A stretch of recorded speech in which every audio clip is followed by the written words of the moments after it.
terima kasih. Jadi begini, awalnya ini sebenarnya anak dari salah satu kader terbaik kami di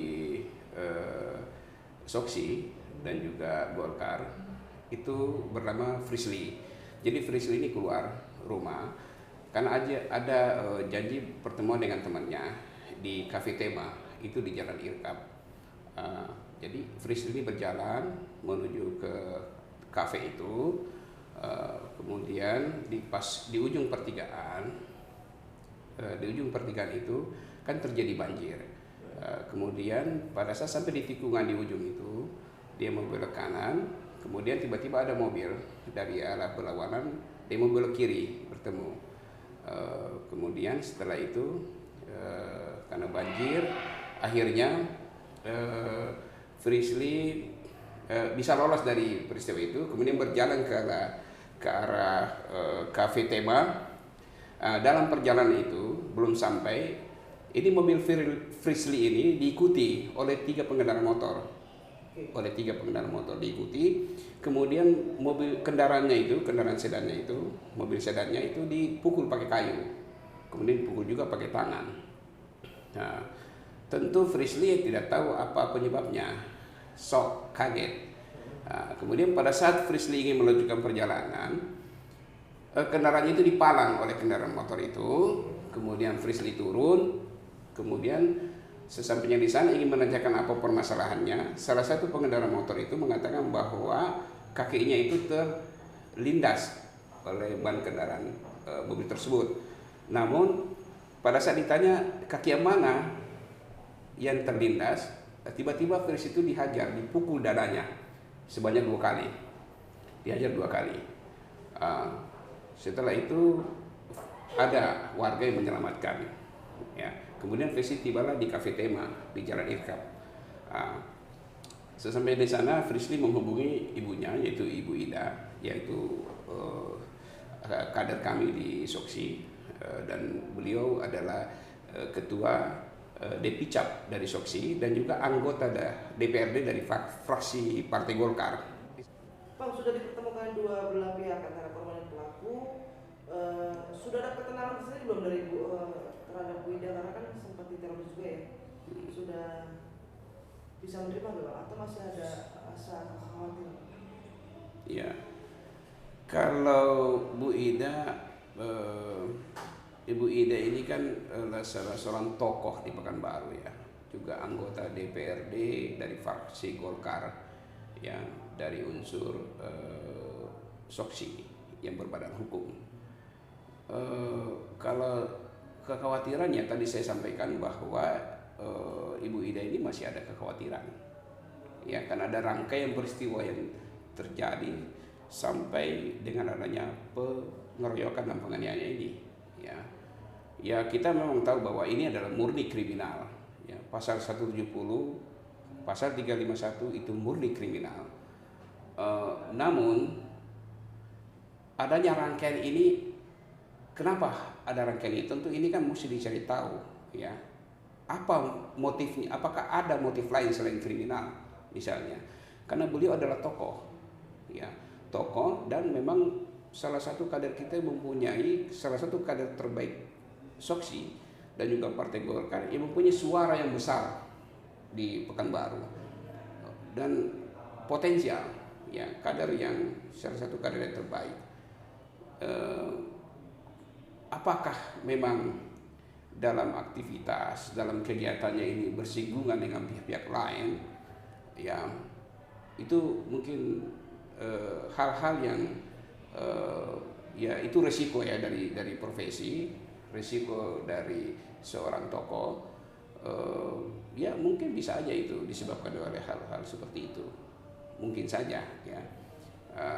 Tapi yang jelas kalau sudah masuk ke dalam satu perbuatan yang sifatnya melawan hukum, itu sudah masuk ranahnya hukum. Ya, itu akan mudah dilacak, mudah diketahui, dan pelakunya akan mudah bisa diungkapkan. Ya, seperti yang terjadi ini, apakah memang murni adalah memang kriminal atau tidak? Tapi perbuatan ini sendiri murni kriminal ya. Tapi backgroundnya dengan adanya itu apakah itu kemudian melahirkan adanya kekhawatiran intervensi, ya itu kita mesti sama-sama harus mengawal hal ini, ya, sehingga apabila terjadi ini memang proses hukumnya ini tidak berjalan sebagaimana mestinya, ya tentu akan banyak pertanyaan yang bisa dilahirkan dari peristiwa ini, begitu. Apakah mungkin karena jabatannya, karena ketokohannya, atau karena kebijakannya, keputusannya sebagai seorang pimpinan dan sebagainya. Itu pasti akan sendirinya akan terungkap itu. Jadi memang ini proses penegak hukum adalah salah satu cara untuk bisa meredam. Makanya kami dari LKB Soksi mendukung proses penegakan hukum yang profesional, transparan, yang tegas dari pihak penyidik, ya, agar tidak terungkap hal-hal lain, ya, yang bisa mencederai, mencelakai, ya, itu. Dan ini negara hukum, bukan negara kekuasaan, ya. Ibu Ida memang punya kekuasaan di sana sebagai anggota DPRD dan sudah mengikuti semua prosedur. Beliau adalah warga negara yang baik, dan kalau memang berbenturan dengan yang lain atau apa, tentu itu ya pihak-pihak lain harus secara bijaksana menghargai juga apa sih keputusan, kebijakan dan sebagainya. Boleh. Ada satu pertanyaan dari saya. Dengan peristiwa yang diceritakan Pak Nel terhadap pelaku, terhadap korban atau bagaimana, itu langkah-langkah apa yang direncanakan ke depan untuk menangani hal yang mungkin agak sensitif seperti itu? Ya, kalau kami jelas dari LKB Soksi, ya, karena kami ini misi kita adalah ingin mempersembahkan keadilan bagi rakyat, ya, maka tentu kami ingin menyampaikan, pertama ingin mensosialisasikan bahwa kita harus memahami bahwa negeri kita itu adalah negeri hukum, ya, jangan pernah sekali-sekali melakukan suatu perbuatan yang melawan hukum, ya, yang melanggar hukum, ya, karena itu akan bisa merugikan bagi kita semuanya, ya. Kami sudah mengawali itu, kami sudah membuat dan mengirimkan surat tadi kepada pihak penyidik, kepada pihak Polres, untuk tetap pihak penyidik berjalan di rutenya untuk melakukan proses penyidikan yang profesional. Kemudian kita melakukan pengawasan, ya, selaku masyarakat kami melakukan pengawasan, kami mengawal proses ini agar proses perkara ini bisa berjalan sampai ke pengadilan dan diputus, dan bagi pelaku bisa jerah, ada efek jerah dalam proses ini, gitu. Karena salah satunya kan itu tujuan hukum itu, agar bisa menciptakan kepastian hukum, ya, atau Rechtsstaat. Berarti tidak ada kata damai, Pak? Ya, kalau soal damai, memang pihak kepolisian kan memang ada namanya restoratif justice, ya, ya, itu bisa saja, tapi itu kan dikembalikan kepada pihak korban, ya, ya, tentu kami akan mengapresiasi apabila hal itu bisa terjadi, ya, karena memang perdamaian ini kan salah satu, ya, kedamaian, ketentraman itu salah satu dari tujuan hukum yang harus dicapai.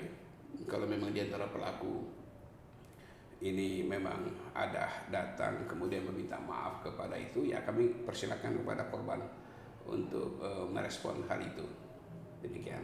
Tapi yang jelas proses hukum ini harus tetap berjalan sesuai dengan arahan dari Ketua Umum kami, Ketua Umum Soksi Berbadan Hukum Bapak Insinyur Ali Wong Susinaga, mengamanahkan kepada kami, kepada LKBA